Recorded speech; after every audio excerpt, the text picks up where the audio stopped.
Good morning to everyone, and welcome to how to create a compelling sponsorship proposal. As you'll see, we're just waiting for the last few people to join us. It's almost bang on time, so we'll jump in. Now, today, what we want to discuss is all the requirements and everything you need to know to put together a sponsorship proposal that will truly allow sponsors to understand what you're trying to communicate, what your offer is, and an offer that they'll find genuinely persuasive to be part of. So, as a brief introduction to those of you that don't know me, my name's Julian Moore. I moved over from the UK to Australia after meeting my wife Belinda, and for the last 12 years have been working solely in the non-profit space with associations to help associations deliver better sponsorship and partnership outcomes. I won't go through the entire list. We work with tens of thousands of associations over those 12 years, and realistically my job is to help associations to get more partnership income, and we do that through consultancy and all kinds of things. But today's not about me, today's about you, and today's about helping you get those additional revenue streams in. So the very first thing we should address is the COVID-19, the pandemic. If you've got a proposal that currently doesn't address what the pandemic is doing to your industry and to your partner's industry, how you're helping your members to overcome it, and how you're helping your members to advance their industry, be more successful, overcome the challenging times, you have to include these things in your current proposal. Otherwise, your proposal's got no relevance at the moment. Everybody is focused on the pandemic, its outcomes, what it means to industry, what it means to your industry, and what it means to the partner's industry. So you cannot send something out right now that doesn't address the current situation. Whether that's on the cover letter, whether it's within the proposal, make sure it's addressed up front, first thing. There is no way around this. This is something that's got to be done, because right now, the pandemic is actually one of the biggest selling points for your organization. Associations were created to be beneficial to members in challenging times. And right now, no time is more challenging.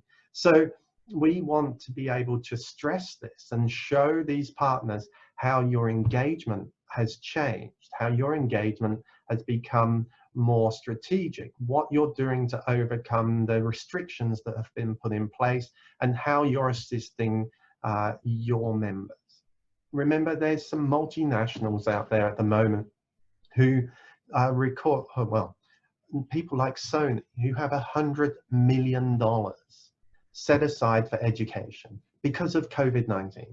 So let's not be these organizations who just send gold, silver, bronze out and chuck a proposal that's a cookie cutter approach. Then, you know, it doesn't work. It's a waste of time. Let's make sure we address this, get it out there so that people understand this. So what I want to do today is really go through all the things you need to know before you put your proposal together. And then once that we've gone through that theory, I then want to get to step by step, page by page, what's included in your partnership proposals. This way, you'll know most of the things you need to actually pull together a truly compelling proposal that will get some traction with sponsors, and then what to include in each of the pages. So the very first thing, we start with your marketplace. Quite honestly, the most commonly asked question is, how many members do you have? And your members simply aren't the right question to ask. The right question to ask is, for the sponsor, is how many people can you, as an association, communicate my message to? how many people can you get my information in front of, and how many people can I engage with that would want to buy my products or services? So when people ask how many members you have, and you're an organizational membership that has maybe 12 members, but you actually reach in excess of 100,000, you simply can't answer these things. So what we have to be able to do is explain to them that your marketplace is the size of your database. It's actually not the size of your members. And the easiest way to think of this is how many non-members come to your events. Because then, why would we ever talk about just the number of members we have when there's 50% of the people that come to your events are non-members?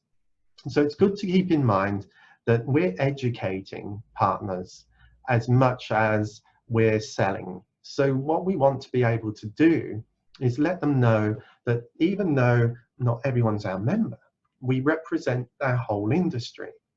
And we do this by communicating with them face-to-face, or used to, and we will again in the future. We communicate with them via electronic means, whether it's webinars, seminars, whatever it may be. We use our newsletters, our electronic communication, ad hoc, scheduled, all those types of things, and we do research as well. So we communicate to everyone on our database in multiple ways using multiple streams. So keep in mind, your marketplace isn't the size of your memberships, it's the size of your database. How many people can you communicate to at any one time? And if you've not got a good CRM in place and you're using Excel spreadsheets, well, combine them all. It's that total number. How many people can you talk to, not just the members? So the value of your marketplace is important, because on the very first page of your proposal, you use some justification statements. We use a kind of sales process where we put together a justification of the size and scale of our marketplace.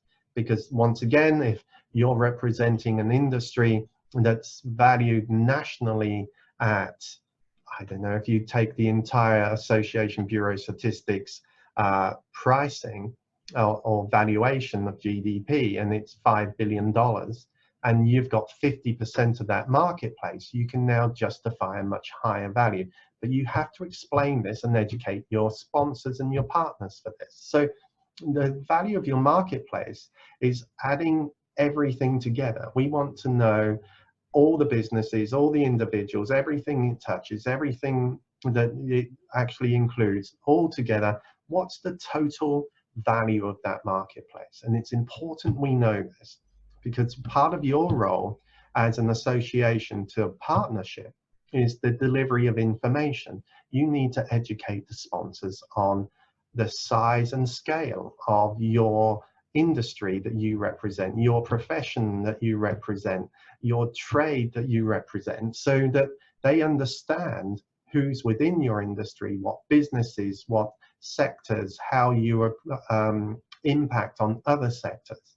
So do keep in mind, you need to understand the value of this marketplace.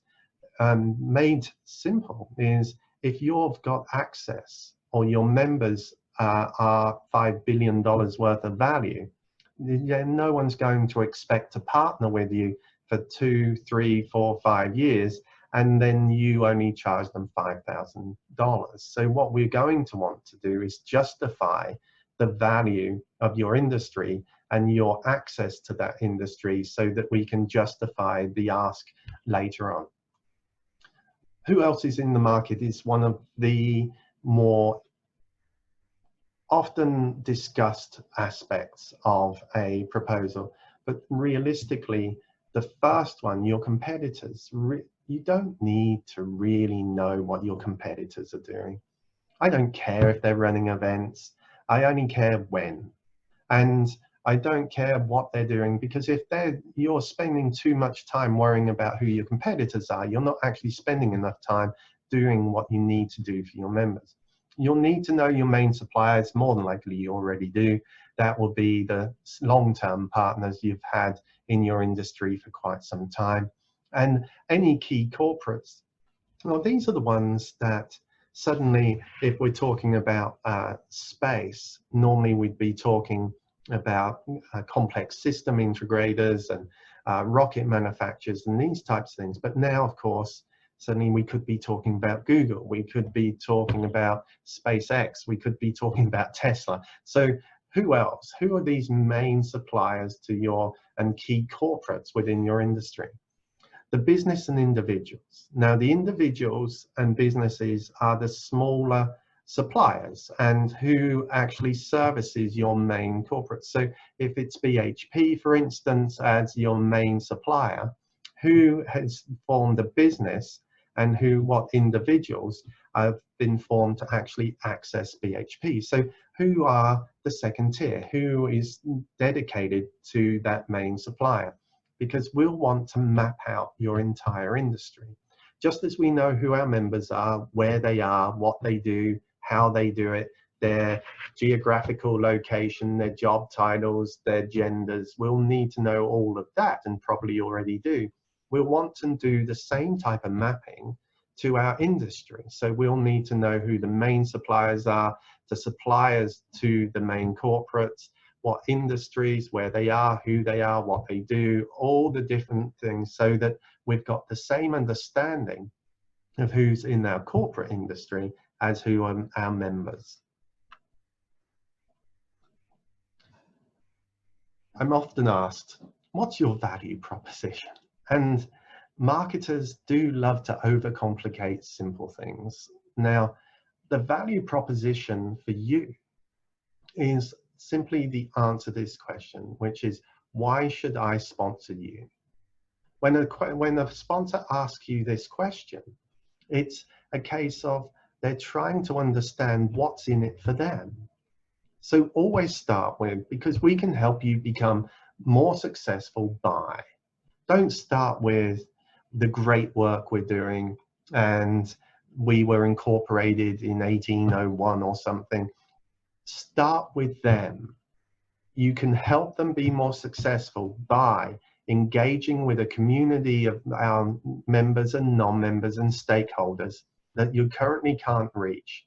And we can give you access to these members in meaningful ways via the face-to-face, whether it's webinars and streaming or so forth, via electronic communication through our newsletters and ad hoc messaging and so forth. We can help you engage via research, and all of these things come together, but in their interest.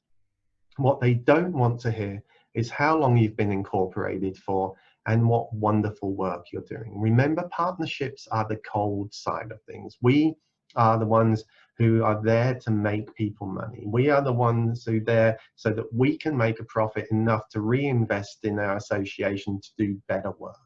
So the first thing we have to do is bring it back to what's in it for them. It's super important, because we don't want to be confused with donations, bequests, and fundraising. We are not donations, bequests, and fundraising. We are purely a corporate contract between two organizations dictating that we will, for this amount of income, we will deliver this. It's purely profitable outcome. And for us, we need to make sure that the corporate understands that we are working on their behalf as well as our members' behalf. So when they ask, why should we sponsor you? It's because you can help them be more successful.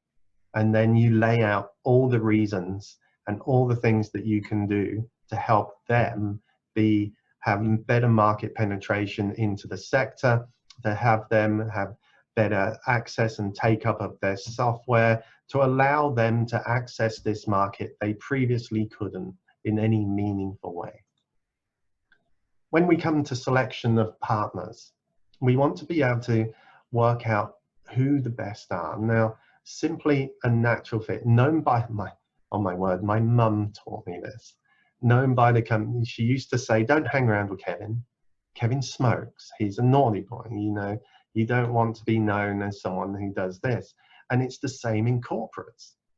Then the corporates are, as we've seen time and time again, if you align and partner with a corporate that does something wrong, then you will be directly impacted. And so choosing the right sponsor and partner is essential. Ones that meet your same ethics, the ones that want the same outcomes, the ones that want to deliver your members products and services that will make your members more successful in a way, and engage with them in a way that you all can agree on. You want to find the natural fit. You want to find the partner that simply wants the same as you do.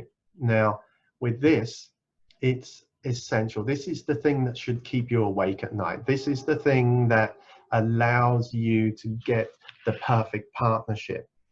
What we have to do, though, is avoid the obvious downfalls. If we're talking about obesity and diabetes, we can't go to Coca-Cola. If we're looking at the likes of the same obesity, diabetes, we can't go to fast food, even though they would love to be involved and they would like to be seen to be overcoming this challenge. There could be something in it for them. We simply can't allow that. The Lung Foundation can't access British American tobacco. We shouldn't take firearms or these types of partnerships, so that you can stay what you were designed for, to assist your members. So when it comes to partner selection, do keep in mind, do they have the same ethics? Do they have the same criteria? Are they going to enhance your members' experience? Once we know that, that's when we can start progressing. Should we engage with them? How should we engage with them? So keep in mind, it's really, the natural fit is perfect. You look at the likes of the dental industry, they've had partnership with Oral-B and Listerine and Colgate, and very straightforward. You pay no attention to it because it's an obvious. And that's what we want to be able to do. We want to be able to identify who is perfect for you, so that when you put your proposal in front of them, they go, wow, how can we be involved in this? What can we do to assist this organization to be more successful, and in turn, so we can be more successful? You don't want to get this wrong.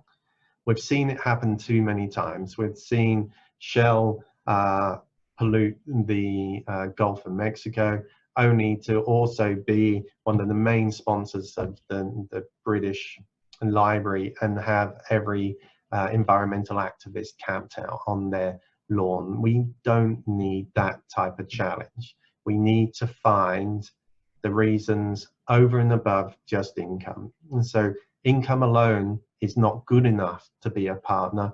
They've got to have the right reasons to partner with us as well. So developing your package, your market, your value, and who to target. Let's get through these so we can actually get to the practical elements of these. So researching your market.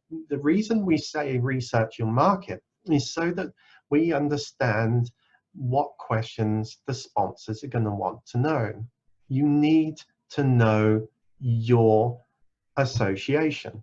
It's no good just working in your association. You've got to understand it. So you've got to understand the challenges currently faced by your association. How is COVID, how is the pandemic affecting your members and your non-members and the stakeholders and everyone else within your sector? Who is your sector? What job roles are they? What genders are they? What percentage are female? What percentage are male? Where are they? What's their geographical location? What's their turnover? What's their daily work look like? What do they buy? What do they spend most of their income on? Where do they buy? How do they buy? All these types of things we need to know, because that's what the sponsors are going to look to you to communicate. They're going to want to know all the things that you're able to actually explain and educate them about your sector. They will have preconceptions. Already, everyone believes they know that doctors all golf. And for many years, people like Mercedes were building stupidly expensive vehicles that would allow a two-seater sports car to fit a whole set of golf clubs in its boot. The only reason they did this is because they were laboring under the impression that doctors and architects and professionals of such sort who brought their cars all went golfing. But of course, things change. And right now, the golf is on the massive decline, but cycling is on the massive upswing. So right now, they'd be better off putting a cycle rack on the back of the boot rather than making the boot big enough to actually manage a set of golf clubs. So keep in mind, the sponsor's going to want to know all the things from their leisure to the job role, to the genders, to geographical locations, what they spend, how they spend, where they spend, what's impacting them, the challenges they're currently facing, and everything in between. And they're going to look to you to be able to answer these questions. One of the biggest things we can offer any of our partners is market intelligence, and that will save them a fortune. And that's step one of a partnership, is that knowledge transfer. So when I say offer they what they want, I know it sounds glib and it seems just a bit obvious, but they don't want a logo on your website. That's just not the thing to lead with. You can still give it to them. It's still a nice to have to show who you align with. But truthfully, if you were to send that to Qantas, if you were to send, we'll put your logo on or Westpac, and Westpac would just turn around and go, well, we have 7-8 million people a day go onto our website. How many do you have? The value of your logo on your website, really, it has very small value. What we want to do is put an offer to them that they don't see. We want to be able to put an offer to them that says, across the coming year, across the coming 3, 6 months, year, 2 years, 3 years, 5 years, we will engage you with our industry so that your market penetration becomes significantly higher, so that you become the organization that when people decide to go into this sales process, you're front of mind. You will have a one-on-one relationship with the most senior people in our industry. You will have access to speak to them live at these events. You'll have access to promote your products and services in these ways.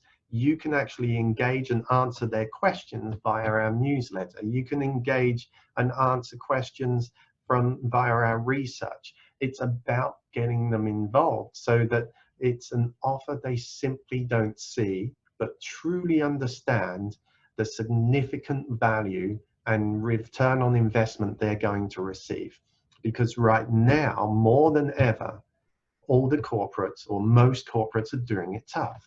And when they come back, they'll have lost a significant amount of revenue. So the easiest way to gain that back is niche marketing, and a niche market is a partnership with your association. So there's not a better time than to go out right now and access these organizations and explain how you're going to assist them to be more profitable, and in turn, how their involvement is going to make your members and non-members more successful. Anything can be sponsored. Absolutely anything. Not everything should, that's for sure. I've seen some truly awful partnerships. When you look at McDonald's partnering the UK Olympics, it's like saying, here's the world's most formidable athletes who have trained for years and years to be the #1 in the world, partnering with a fast food. It's just not that. So when you look at partnerships and what can be sponsored, anything can.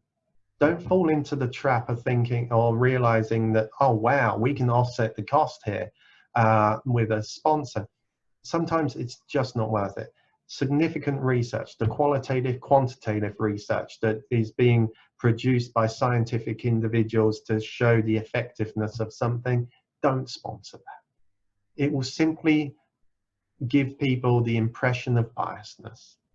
That level of biasness isn't what you want. That level of biasness, whether it's true or whether it's not, will have a perception of biasness. We don't want those things.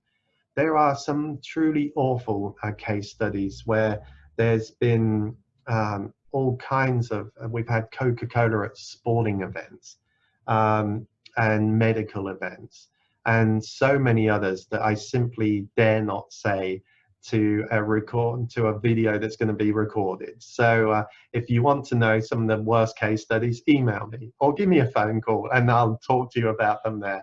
So do keep in mind anything. So if you're having a Wi-Fi at your next event, why not have the homepage sponsored, so that anyone at your event, when they log on to the Wi-Fi, can go, oh, look, it's sponsored by. Naming rights, newsletters, all these things. I won't read them off, but absolutely anything can. Does it go towards that sponsor and that partner making a better impression on your members? And will your members then want to engage with your partners more? If the answer is yes, do it. If the answer is that it will make your life better, the sponsor's life better, and your members and stakeholders' lives better, if you get 3 yeses, do it. If there's one missing, don't. What we want to do is make sure that there's always a reason to partner, and it's always cost recovery, cost removal, profitability. However, is it the right thing to do? And that can only be answered by saying, do we get something from it? Do the sponsors and do our members and stakeholders? Once we've got those 3 yeses, move forwards. So that's the theory. Now, once you've got that theory in the back of your mind, what's in it for them? How can we show that? How can we engage them in a meaningful way, in a way that will really allow them to be involved with our members in a way that will significantly improve their profitability and which will significantly improve our members' lives? Once we've got those, then we have to actually work out and who they are. And if you don't know who they are or how to find them, this afternoon we actually have a seminar on who they are, where they are, and how to find them. So do jump over onto that one. But when you know who they are, how do you get hold of them? Well, we have to put a proposal together. We don't want cold calling. Cold calling, it's almost impractical these days. What you want to do is actually use a range of techniques. But the first one is to pull together a proposal to put across to them so that they understand that you're not just another gold, silver, bronze producer, that you're not just another cookie cutter approach that doesn't really care about partners, but wants to make some money. And what we want to do is put a proposal in front of them that will take their breath away, that will show that we know who they are, what their challenges are, and that we can assist them to overcome them. And so the first things first is a cover page. Now, the cover page has to be striking. It has to be stand off the page. Now, there's a couple of things to remember here. The first one is, if you're open heart surgery for children, don't put a poorly child on the front. We're not fundraising. We're not looking for that donation. We're looking for marketing money that means that they can partner with us for a long period, over a long term at high value, because they're seeing a maximized revenue in return. So keep in mind, we want to keep it positive. We want to make sure that when it lands in front of them, they look at this and go, wow, what's this? And want to open it. So we'll pick it up and read through it. The front page has become one of the most important pages of your proposal. And it's quite a weird situation we've found ourselves in. It's now a case that your front page has to fight against everyone else. People like Officeworks and other corporates that have now got multi-franchise things through still have one person nationally dealing with partnerships. So if they're getting 1,500 plus proposals through to them per week, one of your biggest challenges is actually getting cut through against all the other proposals you're up against. And to do that is simply to make your full page full color with some simple pieces of information on the front. So what you want is, you want your name, the name of your organization. You want to tell them very quickly that it's a partnership proposal. So right on the front cover, partnership proposal, and have your brand and your logo on there so that they know where it's coming from. It needs to be a case of, it's got to be something that they find attractive and they want to pick up, that stands out. It has a job to do. Its job is to stand out and get picked up. This is the front page of the Adelaide Zoo from 10 years ago, when the giant pandas came through. I got a phone call from Chris West, the CEO there, and Belinda Redmond at the time, and they asked, can we assist them to get partnership money in for the giant pandas? Now, as you can see, the giant pandas are one of the world's iconic conservation creatures. So we put one of these on the front. This is the front page. If this front page lands, or this proposal lands on your desk, you're going to pick it up. This is the type of thing you want. It's not talking about who you are and all this type of thing. It's simply engaging. It's time to actually get them to do something, and that thing is to pick it up and open that page. So keep in mind also that if you have an industry about architecture, about concrete, or whatever it may be, window cleaning, we want to still have an image on there that will capture imagination. Now, once you open that page, the very next thing is where we get to sell. And you pick up the proposal, you open it up, the very next page is now a case of, this is our positioning statement. This is where we get to sell to the organization. It's the first thing they're going to read, and it could be the last thing if you get it wrong. So what we want to be able to do now is communicate all the things on a single page that you want to get across. So it has to describe why they should be involved with your organization. It has to describe what's in it for them, what you're going to do for them, how you're going to do that, and what it's going to help, how it's going to help them be more successful, and in turn, your members and stakeholders. So it starts off with, it's all tailored. So we need to have dear first name. You can't start sending out generic proposals. It's written to them, about them. So, dear June, the next paragraph sets the scene. So when you're setting the scene, this is the landscape, the challenge you're facing. And if you're the association of, let me have a look out the window. Okay, you're the association of white picket fences. And with that, you can then say the current challenging land or global challenging landscapes facing import and export of white picket fence materials has never been faced before. However, we are now assisting our members to overcome these challenges in a range of meaningful ways that allow our members to be on the front foot and still proactively engage with an audience that wants to purchase their products. So set the scene. And the scene is, what's the challenge? How are you helping people to overcome this? The next paragraph needs to be, who are you? So set the scene, who you are. We are the association, the peak body that represents this industry, which consists of.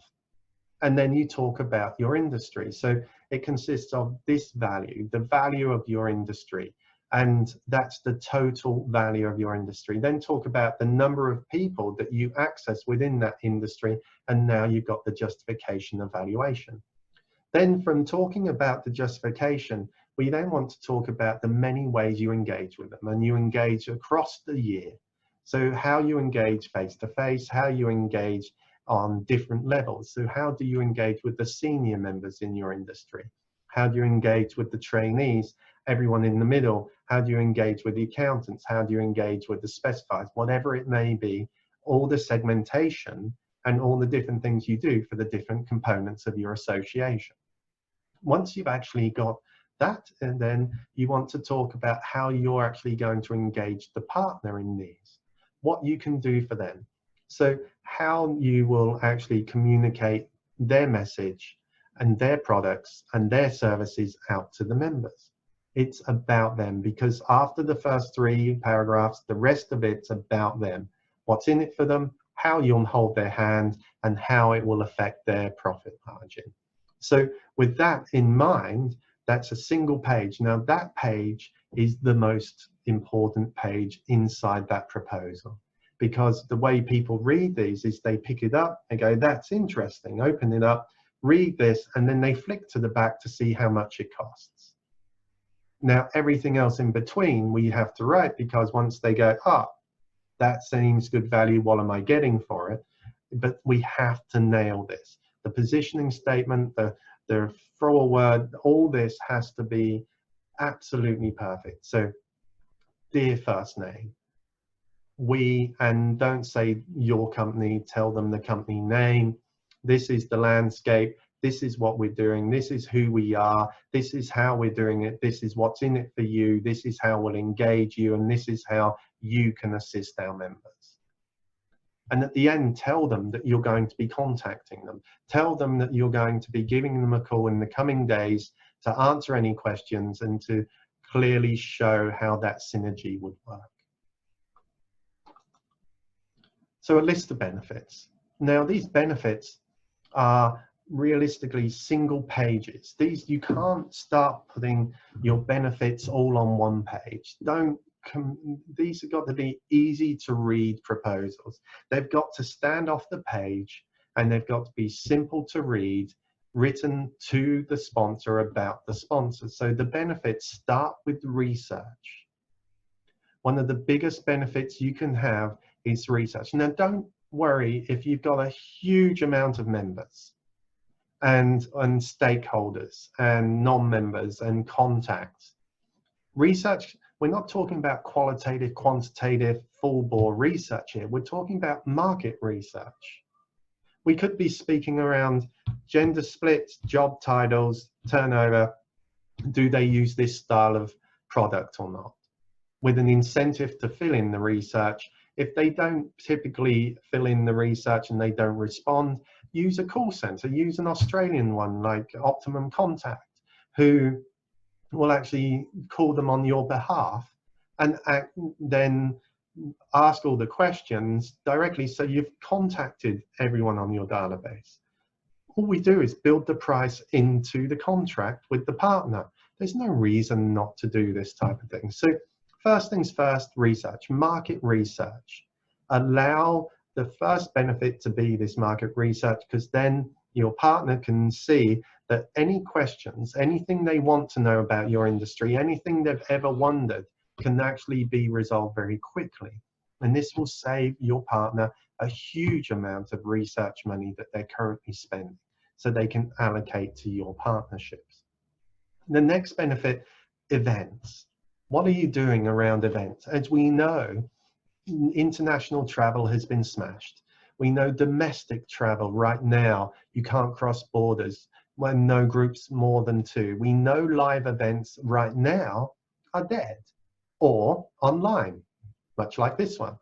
And so keep in mind, you have to now talk about what you're currently doing to overcome the challenges of engagement and inclusion and communication for your live events. What do live events look like now?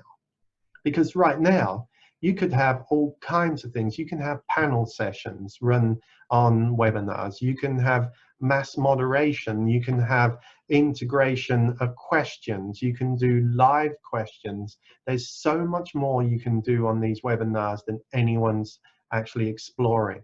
If you don't have this ability, outsource it to a PCO, an events company.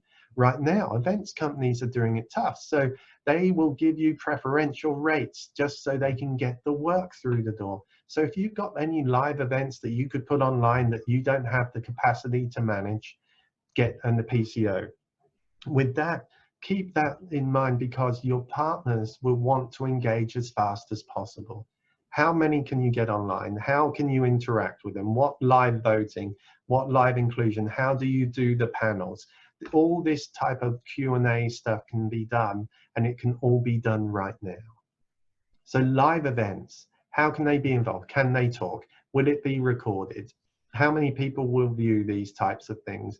Can it be a case of a coffee catch-up? Could it be a CEO catch-up? Could it be a strategic design catch-up?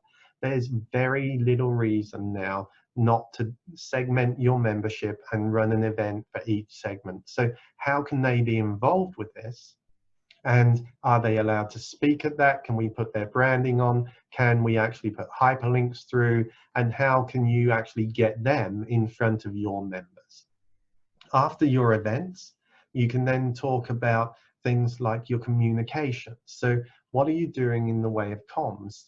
How are you engaging your partners in your communication strategy? Is your newsletter going out? Who's it going out to? What does it look like? Can they be involved? How can they put information in there? Once again, don't put logos, and don't say we'll put your brand on our newsletter. What a waste of time. What we want to be able to do is get their information. Can you interview them to better understand why they want to partner with your industry, what's in it for the members, how the members will be better off and have more time and be more profitable, especially right now, if they use one of your partners' products.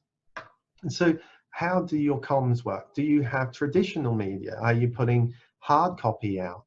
So we've got the new media, whether it's video or whether it's interactive video, whether it's artificial augmented reality or virtual reality. We've then got the newsletters and all that side of things. And then we've got the traditional media. Are you doing DL send outs to the members? Are you doing hard copy publication? And list how they can be involved. And it's involvement, it's engagement, it's not advertising. Advertising is a separate thing and not something they're seeking. What they're seeking is engagement with people in a meaningful way. So keep in mind how you can actually offer that to them. From there, what part of the marketing can they be involved in? This is co-created. Are you able to sit down with them and create a marketing structure and plan going forwards that they can start to buy into, so that they can start to be helping you to create this type of messaging? Do they want radio? Do they want TV? Is this something that you've budgeted for within the partnership so that you can offer this type of thing? Right now, purchasing of media is cheaper than ever before. So why not consider expanding your media offering so that the partners can be involved and you can enhance your partnership offering? Simply put, if you've never done TV or radio before because it was too cost prohibitive, why not offer that to a partner now so that their partnership covers that and gives you profitability as well? This is now about engagement. Everything's about engaging members, non-members, and stakeholders in a way that will benefit them.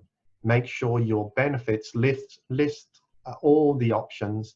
Make sure it lists them on each page. So one thing per page. So we'll have marketing on one, comms on the other, events on the other, research on the other. Don't combine them, keep them all individual so that they can see what each point is with an explanation, and it's easy, clear, and concise to read. After the benefits, we then want key contacts. Now, the key contacts are super important. We don't want just you. Of course, there's going to be a single point of contact later on, but right now, oh, excuse me, it would appear I've got some dog hair floating around. And that's better. Okay, so right now, what we want to be able to do is offer them access to a range of people. So is your CEO willing to be a key contact? Is your marketing person, events person, you, whoever it is, however you can do this, if it's only you, and you're the only person, obviously you've got one. But if you've got the option to have 4 on, put 4 on. People don't change just because they work for corporates or non-profits. They don't do any of these side of, they're not complete robots. People engage with people. And if I'm a marketing director and I see that I can speak to another marketing director, I will call them. If I'm a CEO and I can see that I can call another CEO, I'll call them. People relate to people. Make it easy for them to engage with your organization. Now, on your key contacts, remember that we're trying to make this, we're trying to break down some barriers. We're trying to make it so that they're comfortable calling your association, and no one likes to use the phone. It's becoming less and less done. So what we do is we break some of these barriers down. And we do that by not putting a long, boring bio on there. We tell them your bio on the key contacts are simply, what do you do at the association right now? What's your job role? How do you assist partners to engage? And so they can read through a short bio to better understand who you are and what you do within the association. And then after that, let's have 3 questions that humanizes you. So ask a question around your industry. What's the biggest challenge currently facing your industry? The next 2 questions should be about you, and it's to humanize you, to make you more approachable. So your favorite book or movie and why? Your next question could be your favorite holiday destination and why? Because now, as a sponsor, they can see you, they know your job title, they know your contacts, they can see what you do in your bio at the association, so they know what you do within the organization. And now, by reading these 3 questions, they know you. They know the biggest challenge, your favorite holiday destination and why, and the favorite movie or book and why. It could be best piece of information ever received. It could be anything like this. It's simply giving some of your personality away, and so that they better understand who they're going to deal with. And they can read through and find the one they most appeal to, and then that's who they're most comfortable calling. The reason we do this is if you're going out to 50 potential partners, and of those 50, you're hoping to get 10 meetings, and of those 10 meetings, you're hoping to win 5 new partnerships. Well, of those 50 potentials, you've probably got 360 phone calls. 8 phone calls on average to get through. You've then got to contact to get through on each one. So for every single one that calls you, you've removed 8 phone calls. This is truly worth doing. And by doing it this way, also your cut-through rate is better. We get a 30% higher cut-through simply by humanizing the personal contact. So keep in mind, people like people, but they like to know who they're contacting. So make it easy for them to understand and see who in the organization it is they should be speaking to. Your testimonials. Now, your testimonials are one of these things that very few people really make the most of. So on your testimonials page, this is where you get other organizations you've worked with to say good things. So how have they worked with you? What have they worked with you in? But as you can see, Julian was amazing. Julian Moore. Julian was amazing. Demi Moore. Well, you can see now very quickly that exactly the same thing, but said by someone else, has a completely different meaning. Now, with that in mind, what we want to be able to do is put something up that says, since being involved with this association, we've had wonderful experience. We would recommend whoever it is getting involved. If you're seeking to engage with this sector, get involved with this association. Name, position, organization. And that is the best testimonial you could have. Can you imagine if right now the Bill Gates said that we've had a wonderful experience with this association. Microsoft wouldn't be what it is today without the involvement with this association. We'd highly recommend anyone in the IT industry engaging with whoever. Bill Gates, founder, Microsoft. You'd have half of Silicon Valley trying to knock down your door. Testimonials are super powerful. Make sure you have your testimonial page nailed. And it also is nice to use the brands on there so that people can see very quickly which brand you've been involved in. We're not looking for member testimonials. We're looking for other organizations that can say nice things about your association. Pricing. Now, the pricing, quite honestly, pricing in the association sector is always, just, I say always, I shouldn't be so general, 99.9% of the time is undersold.